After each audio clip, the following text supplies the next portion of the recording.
Hey everyone, it's Joe from Gadgetry Tech, and in today's video we're going to talk about the Razer BlackShark V2 Hyperspeed, which honestly kind of flew under the radar. I haven't seen a lot of buzz or talk about it online, but I think when you start looking into it a little bit further, it should be pretty high up on people's radar at this price range because it shares a lot more in common with the brand new $200 Razer BlackShark V2 Pro than it does with other inexpensive Razer headsets, and the price is super aggressive. It's $130. So in this review, I'm going to make some comparisons to the old BlackShark V2 Pro or the new BlackShark V2 Pro, as well as some other competitors in this price range because there's a lot to like about it. Now, before I talk too much about the specifics of the Hyperspeed, I do want to compare it to the brand new V2 Pro that came out recently. So right off the bat, if you're looking at it from this profile, you can see that the V2 Pro uses a really comfy sport fabric material, and there's really good supple cushioning on the headband.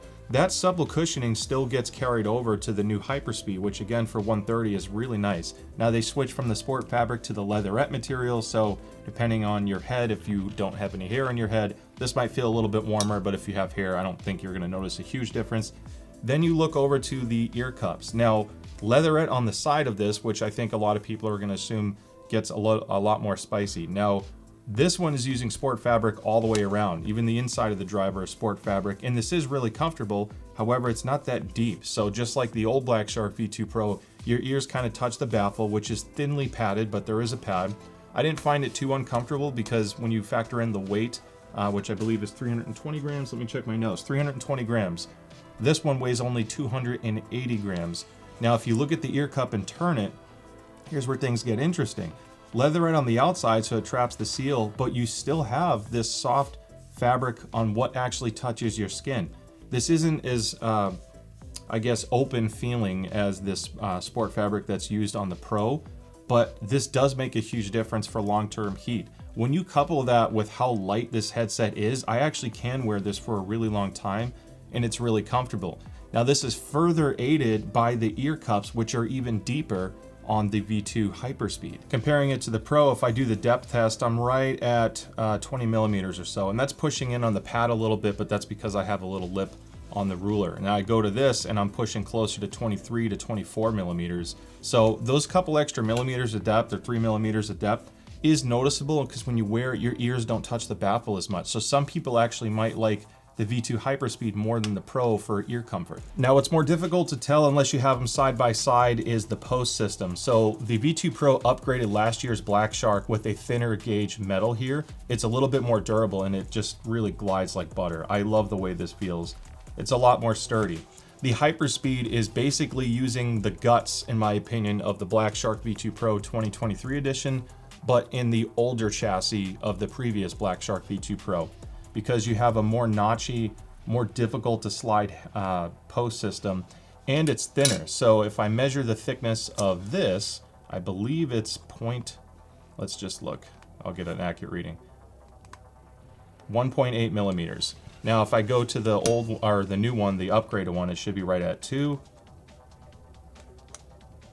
millimeters. So it's 10% larger by millimeter, but when you look at it, it does look noticeably thicker on the Pro, and it does feel more solid. So this isn't necessarily bad. My old BlackShark V2 Pro has been fine from a durability standpoint, but I do want to call that out. Now, the yoke design is very much the same, and when you look at it from the side profile, it looks the same as well. Now, this has a textured finish on the Black Edition. The Pro is smoother, and when I say black, I'm talking about the Hyperspeed. Then I want to call out the volume knob because the volume knob on the new Hyperspeed is textured. I actually like the way this volume knob feels more on the Hyperspeed because it almost has like a faux metallic feel to it. It feels really nice, whereas this, you can tell it's more plasticky. Now, this has more of a resistance to it. It's more difficult to turn, and there's no detent or anything to do any kind of a halfway point indication. This one just spins indefinitely as well, but it is easier to spin and it feels a little bit more notchy. Now, if you look at the back side profile, I guess, it's the exact same layout. The Hyperspeed has a textured power button, whereas on the Pro, it's smooth. You have the push button mute, no flip to mute on this. Now, this is a really killer thing to point out. You notice that they both have USB-C, which is expected nowadays, but this is recessed. That's because the Hyperspeed also works as a wired USB headset and the Pro doesn't. So more on the way that performs later. But for some people not wanting to use wireless at all, it still works wirelessly thanks to the Hyperspeed adapter that's included, but it is an extra feature that the Pro doesn't even have. So now I want to switch over to the mics, and I will do a mic test shortly so you can hear the difference. So the Hyperspeed has a non-removable microphone with a little bit longer boom as well, and the Pro has a detachable one. Now the new V2 Pro has an excellent mic. It sounds great. In fact, it's one of the best sounding wireless mics on a gaming headset, and recent firmware updates fixed the aggressive noise gating, so it sounds more natural than it did even on my initial video. It actually got even better. Now Razer calls both of these the Hyperclear super wideband mic, so in theory they should sound the same, and I will do that in the mic comparison test, but I do want to show you the difference. The Pro has an upgraded pop filter built into the capsule, so when you add the foam sock, it's even better. If you're concerned with plosives or you shout into the microphone a lot, the Pro is going to do a better job at rejecting some of those harsh P's or more air coming out of your mouth. However, because of this thick foam sock, the Hyperclear or Hyperspeed isn't that bad. Now similarities continue on the right side of the ear cup because you have this little button right here, which doubles as a couple features. So you can double press it to toggle between the Hyperspeed wireless technology and Bluetooth, because both of these have Bluetooth 5.2. Now neither of these is simultaneous Bluetooth, which is more of a bummer on the Pro considering the $200 price point and what the SteelSeries Nova brings you for the Nova 7. However, this does work very quickly. I had no issues toggling back and forth. If you do a single press, it cycles through the game presets, and there's even additional functionality here because the Pro gives you a set of like music, game, movie presets and custom, because you can save the EQ to the headset itself, but you can also switch to esports mode, which has 5 different games, first-person shooter game EQ profiles. The Hyperspeed loses the esports profiles, but you still get game, music, and movie, and you still get custom. And I am pleased to say you can save the EQ to the headset, which will translate to console performance if you're planning on buying this for PlayStation. So that is nice that at 130 you get onboard memory for your own custom EQ. Now the drivers between the Pro and the Hyperspeed are also the same, but the pad mounting system is different. I already kind of pre-popped this off a little bit to save some time here. So the Pro uses a gasket mount system with these clips. And then if you look at the driver baffle, it's a more intricate baffle, which I'll compare to the Hyperspeed in a second. You can see the gorgeous titanium driver, and it's angled slightly, so you get a slightly more forward soundstage presentation with the Pro. Now when you go to the Hyperspeed doesn't use that gasket mount system with the clips, so you can't change these two pads. It uses a traditional rubber mount, so I can just pull this off. You can see that nice acoustic foam right there, or acoustic fleece. Then you can see the driver baffle. So it's the exact same driver. They're both that 50mm titanium driver, but you have a different baffle design. So the soundstage on the Hyperspeed is a little bit more left and right, whereas the BlackShark Pro is just slightly forward, which typically performs a little bit better from an imaging perspective. So focusing more on the Hyperspeed itself, I want to quickly touch on build quality and comfort. I kind of alluded to it a little bit with the comparison here, and it's built again like the older BlackShark. So the same weaknesses apply. It doesn't feel as robust when you twist it. I don't want to push it as hard. However, I don't think most people are going to go beyond what you're seeing there. It still feels solid enough, and from a build quality perspective, it doesn't make any weird noises when you put it on your head. There's no creaks. It holds its position well on your head. The volume knob feels excellent. This recessed USB port is a really smart idea because once I anchor in, and it's open enough where you can switch cables and likely replace it down the road. But this gives me a nice robust seated connection, so I don't even feel like the USB port is loose. Overall, it's really solid. You have no detachable mic, but the boom feels excellent. I think even the sock stays on really well. So all these little things combined, it doesn't feel like you're getting a cheap headset even at the $130 price range. Now what's immediately noticeable and something I'm a huge fan of is the weight. This is one of the lightest headsets in this price range, period, at 280 grams. And it still has the same battery life as the Pro. They're both rated for 70 hours, which is excellent. And they do rapid charging. 15-minute charge gives you 6 hours of battery life for gaming. So if you don't want to ever deal with using it as a USB headset, you can top off pretty quickly. I like this headset, and even with the leatherette surround, because of the lightweight and the deeper ear pockets, I can wear this for hours and be very comfortable. I also want to mention for glasses wearers out there, because these ear pads are slightly deeper and they're still very supple thanks to the combination of the leatherette and the sport fabric and memory foam, you can wear glasses with these, and the lighter to medium clamp force feels really nice. So if you're concerned with frame comfort, this is also one of the better headsets to wear for glasses as well. So now I'm talking to you on the Razer BlackShark V2 Hyperspeed microphone. This mic is insanely good for $130. Like, this is, when you look at what's come out lately, the BlackShark V2 Pro is great at $200, and this is like 99% of that headset for $130 when it comes to microphone performance. It easily rivals the Corsair HS80 Max, which is right here. And let's see, the HyperX Cloud 3 Wireless, which I also like. I'm going to do a quick mic test with those as well, but just so you can hear how this sounds, when you push to mute, this is what happens. And you can hear a little pop when it enables. But overall, this microphone's amazing. When it comes to noise rejection, it's okay. It's not as good as that, but there actually is the ability to use Razer Synapse software to suppress the noise. I just want to show you what it sounds like with that off, because this is what console people will hear. So it's not a full noise gate or anything like that, but to me it's just enough to reduce it because of the pickup pattern, and it sounds absolutely amazing. And now I'm talking to you on the Razer BlackShark V2 Pro 2023 edition. I did update the firmware on this headset, so this is the better improved microphone performance. This microphone sounds incredible as well, no surprises there. So now I'm going to talk to you on the other ones. All right, now I'm talking to you on the Cloud 3 Wireless, which the microphone is definitely not as good as the Razer headsets. However, it's much improved over the older HyperX Cloud headsets that came before this. Now, the one advantage to the Cloud 3, it has the best side tone I have ever heard. It's nothing like any of the others, to be honest. So if you want like real-time side tone and you want it to be clear, this one is excellent. All right, now I'm talking on the Corsair HS80 Max headset, which has kind of been the benchmark for wireless headsets for the last couple of years, especially for the price range. However, I think it's pretty apparent that Razer has significantly closed the gap, and if anything, it sounds less processed to me than the HS80 Max. So we might have a new winner in this price range. All right, now I'm talking on the Hyperspeed version of the BlackShark V2 again, and this is what it sounds like using the USB connection instead of the wireless dongle. I A/B this a lot before doing this review just to kind of hear the difference, and honestly, it sounds almost identical to the transmitter. So it's not like you'd want to use the wire to drastically improve your sound quality. It didn't really seem to change that to me. Also did not affect the audio volume level either. So I want to call out two things, though. The side tone on this BlackShark and the Pro is pretty terrible. If you enable it, it sounds very robotic and compressed. It's not perfectly real-time. So this is not a headset I would purchase if you are concerned with side tone. There are some enhancements for volume normalization, vocal clarity, and noise cancellation. So I want to enable vocal clarity just so you can see what that does to the sound. And now I'm talking to you with the vocal clarity turned on, which does affect the volume of the microphone a little bit and the sound.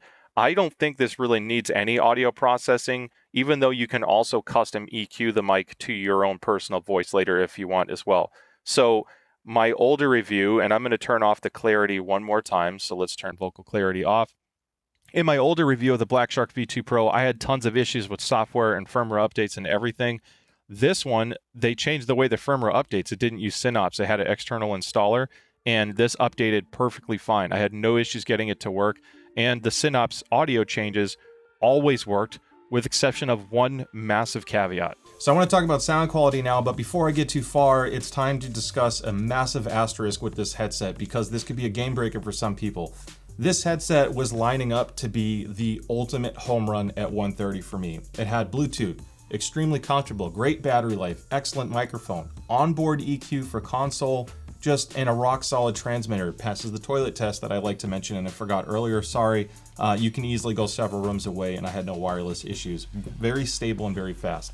But the issue with this headset has to do with the current state of the firmware. And by the time this review comes out, maybe, or I guess by the time you're watching this, they may have already fixed it. Once there is a fix, I will update in my comments to help you. I released this video without waiting for a firmware update because some people may be buying this headset already, and I want you to know this now. If you switch to Bluetooth and switch back to Hyperspeed, if your custom EQ is used in any way, it totally destroys the sound. It loses all of the bass, and I measured this on my rig. I lost 10 to 15 decibels of bass. Like what used to be a V shape, the bass is now way below zero, and the upper mids and treble is boosted. It sounds like a walkie-talkie to a point where I thought it was using the hands-free profile of my phone. Like in Bluetooth mode, when you make a phone call, doesn't sound as good as listening to music. It sounds like that. It was terrible. So I disconnect my Bluetooth, I switched back to PC, and it sounded awful no matter what I did. I had to force close Razer Synapse and all the services and tasks, unplug the dongle, turn off the headset, but made sure I was in the game preset, not my custom preset, turn it off, and then reboot it and pray I did not accidentally activate Bluetooth again, because if I did, it would screw up the sound again.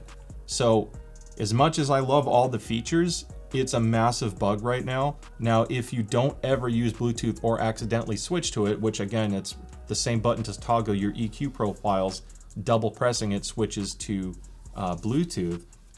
There's even a game mode. If you like triple press and then long hold, it goes into a low latency mode as well. So that's another cool feature that they added.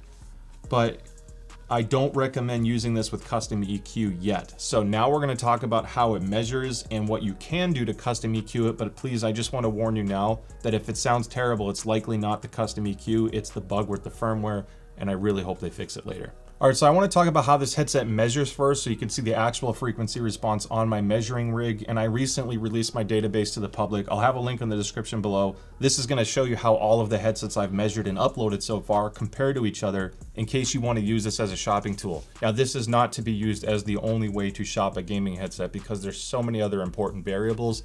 This just takes the whole hidden thing out of the way, I guess. There's no way to hide or mask how this thing sounds when you can look at a measurement. So it gives you a fair and unbiased description. So this is what the Hyperspeed headset measures like with the game EQ enabled, which is pretty rough. I actually didn't mind this for racing games so much, because I don't need like really sparkly highs or any kind of a sound stage.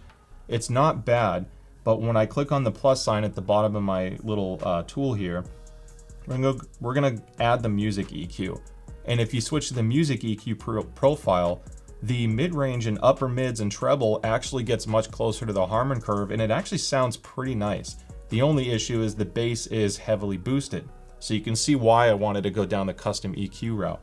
Now, I'm gonna get rid of the music preset and add the home theater one or the movie one, because to me this is the worst situation.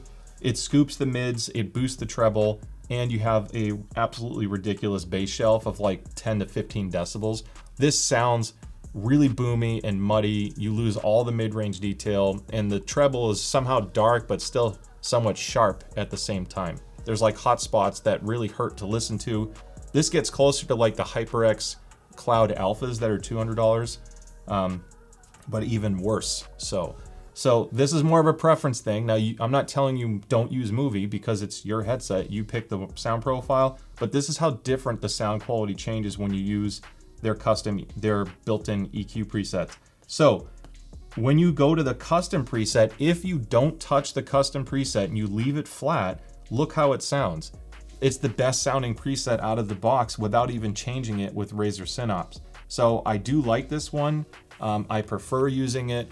And I'm not going to show measurements of the custom one because the results are so inconsistent right now because of the Bluetooth bug. However, I will show you my custom EQ tune on the screen right now, because this is going to reduce the bass a little bit and fix some of the upper details that some people may be missing. Now, when I compare this to the Razer BlackShark V2 Pro 2023 edition, you can see there's a very different sound profile there. Now, the V2 Pro soundstage is slightly more forward, so it does sound a little bit better from an imaging perspective, but what's most noticeable is the upper treble performance, like 10K and up, is much more sparkly and sharp sounding on the Pro. Some people won't like that, but if you find that on any headset that you own in the past, you like to boost treble a little bit, the V2 Pro is going to present that more out of the box. So now it's time to talk about gaming performance, and it's not bad. Now, as you saw with the frequency response, it's heavily impacted by which preset you pick. I really like, I guess if I had to prioritize it, the custom EQ tuned is obviously my favorite. Custom EQ set to flat is the second favorite. And then I'm kind of mixed between the music and the game mode, depending on which game I'm playing. None of these are great, but it's a good enough sound profile that when you factor in the mic, the comfort, the battery life, all these other things, it's still an excellent package.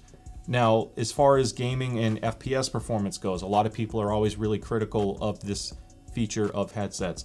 there is a threshold where you're not going to get a massive advantage. It comes down to skill in FPS more than anything as you ascend into medium tier headphones and up, mid tier. However, I do struggle a little bit with the V2 Hyperspeed on FPS games. I actually live streamed it because frankly, I've had this since launch, like 4 or 5 days ago, and I've been using it day in and day out to fully understand it.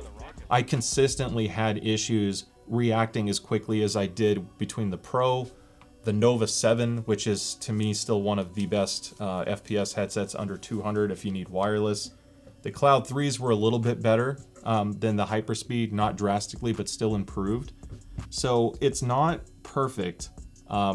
What is great about it though is if you are playing more of the casual games, if you're playing the new Starfield game, other single player story games, Baldur's Gate, that extra bass and immersion mixed with comfort, it's an excellent gaming headset otherwise, and it's not terrible for FPS. Now, it drastically improves with custom tuning to clean up the bass profile, and then I think it's much more competitive for FPS because this dongle is very low latency, and the drivers are actually very capable.